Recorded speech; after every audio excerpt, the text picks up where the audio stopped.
तू सरवा हमार, अंगना बाहरब मम्मी घरवा बाहर।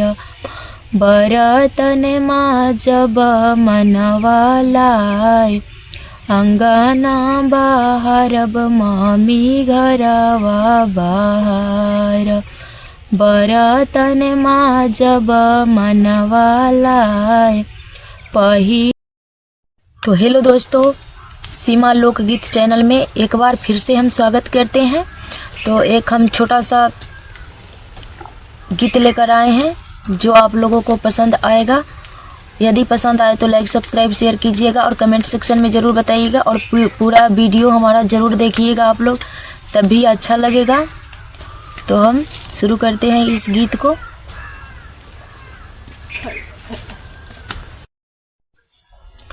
अंगना बहरिह बेटी घरवा बहरिह, बरतन माजिह मन बहरी घरवा।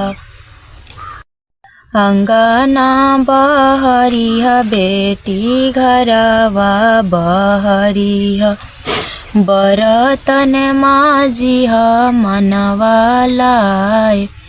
अंगना बहरिह बेटी घरवा बहरिह, बरतन माजिह मनवा लाय।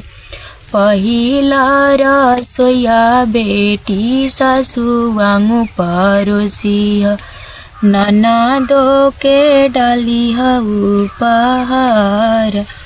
पहिला रसोइया बेटी ससुआंगु परोसिह, ननदो के डालिह उपहार। गोतनी के आहे बेटी कदर तू करिह, रखिह तू सरवा हमार। अंगना बाहरब मम्मी घरवा बाहर। बरतन माजब मनवा लाय, अंगना बाहरब मम्मी घरवा बाहर। बरतन माजब मनवा लाय।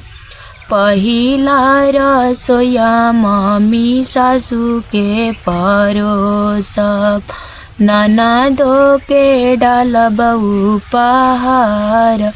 गोतनी के आहे मम्मी कदरो न करब, चाहे सर रहे चाहे जाय। गोतनी के आहे मम्मी कदर न करब, चाहे सर रहे चाहे। छोटा सा गीत था जो आप लोगों के साथ हमने शेयर किया है। यदि पसंद आए तो लाइक सब्सक्राइब शेयर कीजिएगा और कमेंट सेक्शन में जरूर बताइएगा कि ये गीत कैसा लगा आप लोगों को। फिर मिलते हैं हम अगले वीडियो में, तब तक के लिए बाय बाय।